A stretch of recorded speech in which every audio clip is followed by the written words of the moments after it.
I grew up in a small town in Massachusetts during the 90s. It was a great time and a place to be a kid. Our main street was chock full of kid-friendly activities. There was an enormous outside go-kart track with a huge arcade full of the best games from the 80s and 90s. I remember spending hours playing the alligator version of Whack-A-Mole. Then just down the street was Toontown. It wasn't anything special, just a typical 90s music store, but they had a cute little dog with a bandana who was in all of their TV commercials, though I've long forgotten the little guy's name. He was really cute, and whenever I'd go in to buy a new cassette tape, he'd be there to greet me at the door. Out of all the places I went to as a kid, Funland was by far the greatest. It had its own go-kart track, a small one for little kids and a larger one for big kids. It wasn't as big or as fancy as the one down the street, but it was still fun. There are batting cages too, lots of them. It even had a small arcade, mostly filled with pinball machines, Pac-Man, and the always popular Simpsons arcade game. But the best thing about Funland was the mini golf course. It was the only one in the area at the time, and in the eyes of a 10-year-old kid, the place was huge. The iconic spaceship with a Funland logo sat in the center of the park. You could see it from the stage along with the giant giraffe statue, which stared out into the parking lot, smiling down at you as you entered. There were other memorable statues too, including a pink elephant and a large dollhouse that sat in the back corner. But the greatest part of the entire park was the 18th hole. On the outside, it looked like an ordinary outhouse. If you got a hole in one, not only did you get a free game, but the outhouse door would swing open and you could hear the sound of a toilet flushing, along with the hiss of the hydraulics that moved the animatronics inside. There was a funny-looking humanoid dog wearing overalls with one strap hanging down off of his shoulder, as if he just pulled them up. His eyes would blink, his jaw would move, and his arm would rise as he pointed at you, scolding you for disturbing him. "Hey, what do you think you're doing? Get out of here!" he'd yell in a goofy attempt at a southern accent. And then the door would close, and you and your friends would have a good laugh before you left. Every time I went there, I couldn't wait to see the dog. Like all things from childhood, the fun of Main Street slowly faded away. I think the go-kart track and arcade were the first to go, sitting abandoned for years before being turned into a daycare center. They still kept the track, having only gutted and rebuilt the arcade to serve their needs, so it just sat there, in the back with one or two remaining go-karts frozen in time. And then Toontown went out of business. Unable to keep up with the bigger music chains like Newberry Comics and FYE. I imagine that cute little dog had to be dead by now. Last to go, of course, was Funland. It was painful to see it rot and decay in its last few years of life. The paint on the animal statues faded, the eyes of the giraffe looking sadly out into the emptying parking lot, as less and less visitors came to see it. And when the park officially closed, I was heartbroken. By that time, I was in high school, and it had been a long time since I visited the park. I used to drive by on my way to work, watching it slowly deteriorating away. The elephant eventually tipped over onto its side. The chain around its huge stump of a foot that had been keeping it latched to the ground was now visible and exposed. The doors and windows of the dollhouse were broken and shattered, as if it was a real abandoned house. The outhouse door remained closed, the wood cracking with age. I could only imagine what that poor animatronic dog inside looked like. Eventually, nature reclaimed the once thriving park, and I could no longer see it. All that remained visible was the head of the giraffe, peeking over the rusted fence. Curiosity got the best of me. So I gathered my two friends, Kevin and Zach, one night, and we decided to break in, check it out. As we walked up to the surrounding gate, I looked up at the giraffe. It was the first time I noticed just how creepy it looked. Its yellow coat of paint that had almost completely faded away, leaving only its brown spots and huge almond-shaped black eyes Continuing on, we snuck into the back of the park near the batting cages. Zach brought a pair of garden shears to cut the fence open, just enough for us to squeeze through. And as I entered the park for the first time in what must have been over a decade, I looked around in complete awe. Everything was just how I remembered it. The go-karts were still on the tracks. The batting cages still had balls in them. But the arcade was all boarded up. And the mini golf course was covered with trees. It was damp with the overflow from the nearby swamp. I sighed, saddened by the sight of what was once a happy and magical place from my childhood. The feeling the old abandoned park gave off at night sent a shiver down my spine. I never really noticed how creepy it was until then. We went through the course in order, starting at the first hole.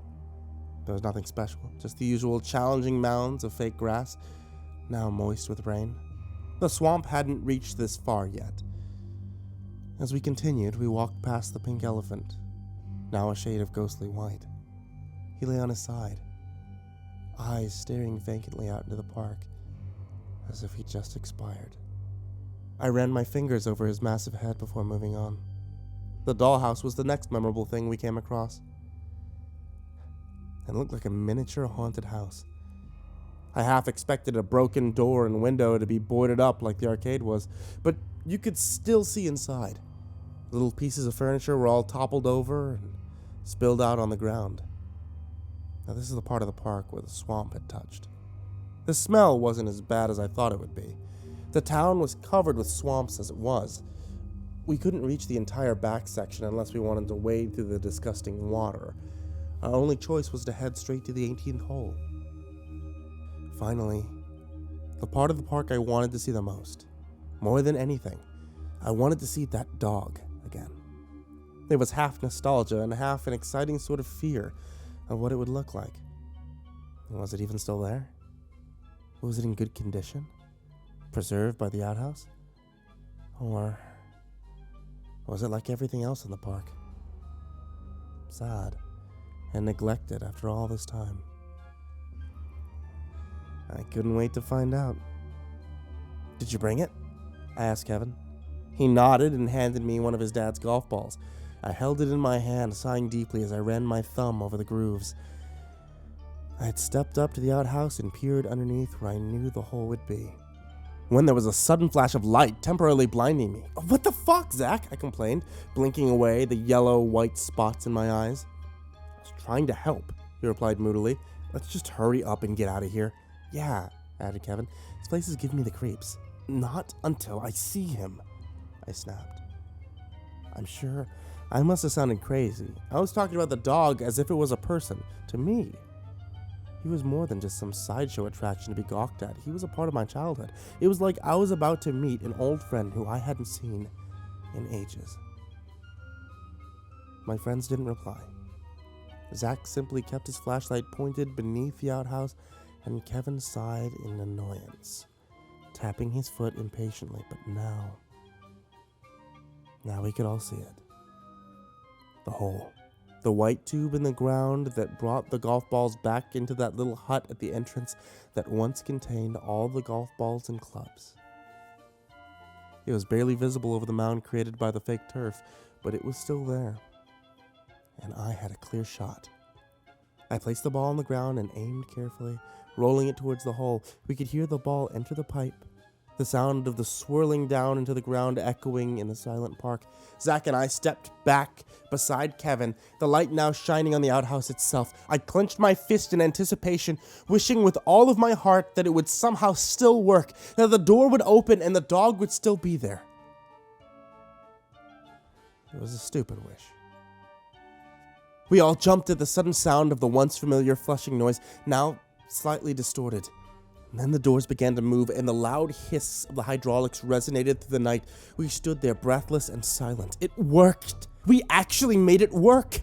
After all these years, I'd finally get to see him again. I was so happy that I could feel the sides of my mouth curl into a magnificent smile, as if I were a child opening a present. But the present wasn't what I had been expecting at all. There he stood. My once familiar friend, My reward for getting a hole-in-one. But I could hardly recognize him. The fur that covered his metal frame was matted and wet, and his overalls hung loose around him like it would if someone had lost a great deal of weight. My breath caught in my throat, which was now suddenly dry. I swallowed softly, eyes widening as they traveled up to the dog's face. It was a horrible, hideous sight. The fake fur on the half of his head had torn away, exposing the wires and joint mechanisms in his mechanical jaw. I never remembered him having teeth. On the same side, his plastic eye had sprung from its socket and now remained dangling by its torn cheek. Then he blinked.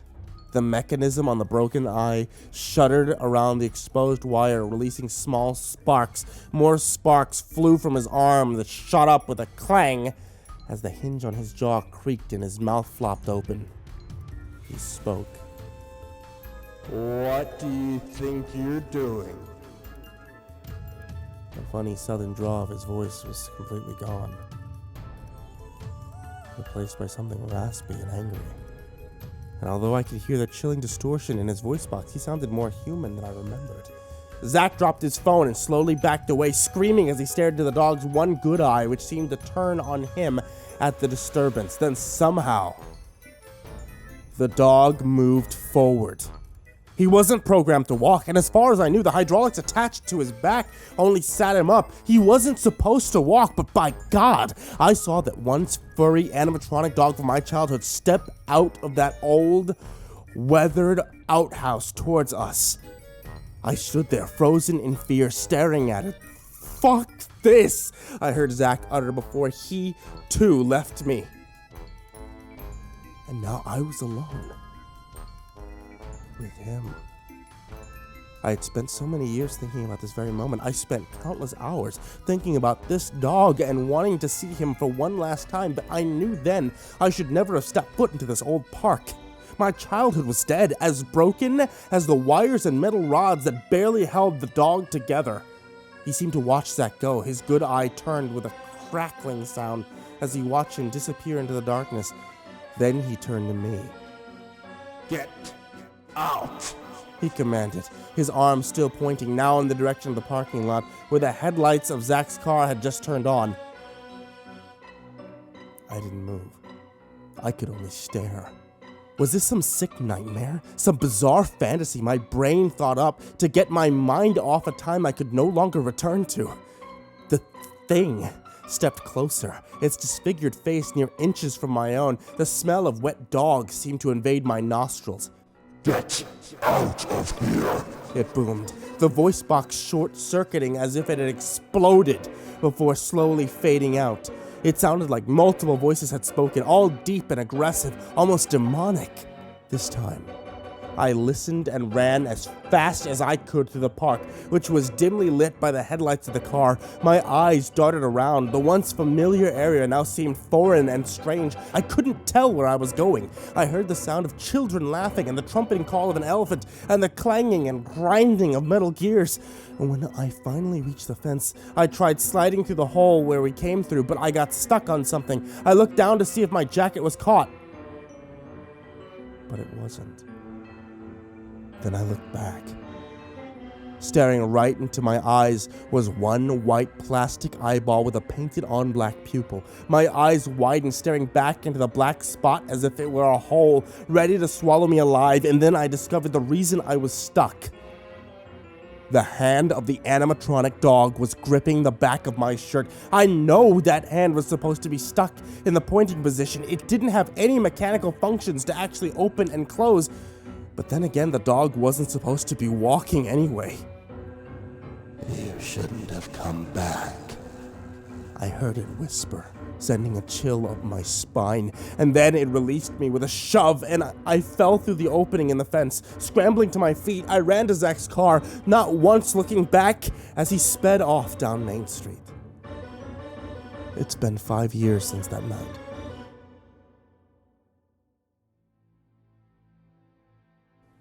I don't talk to Kevin and Zach much anymore. We've never once spoken of the incident. Not even on the car ride home. I never drove down the stretch of Main Street either. Until today. It was late, and the road I usually take had a detour, which led me right to it. What harm would driving by do? I should have known better. I tried not to look, I really did, but I just couldn't help sneaking a peek. I couldn't see much through all the rain, but I noticed the large for lease sign that now hung on the fence. The giraffe was gone, or perhaps it had fallen over and was hidden under the thick brush. With a sigh, I continued on, trying to push the memories of that night out of my mind. The windshield began to fog up from the indecisive New England weather, so I put my defroster on. And then I noticed something. Instead of clearing from the bottom up like it normally would, my windshield began to clear in patterns. It had formed words. I stared at them, hoping with all hope that it was just a fluke or a fragment of my imagination, but the message was clear. Don't come back.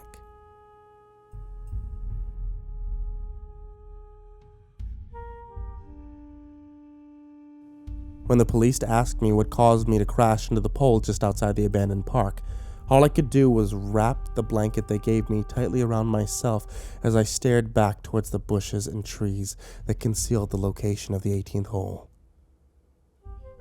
Dog was all I could tell them.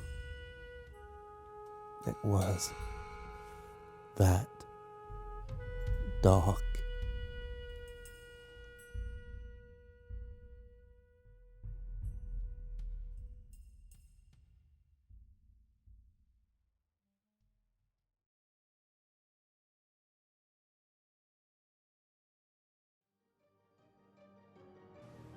Whew, that was a spooky story. Hi, I'm Vincent V. Cava. Check out our new graphic novel on Kickstarter, CreepyPasta comic book. We've got 2 exclusive, original, brand new stories written by me and MCP himself. We've got tons of digital and physical rewards, so if you back it, we're gonna hook you up. Is that it? Oh, go to CreepyPasta Comics. Yeah. Go to CreepyPastaComics.com. I'll be using that. That's going to be an entire...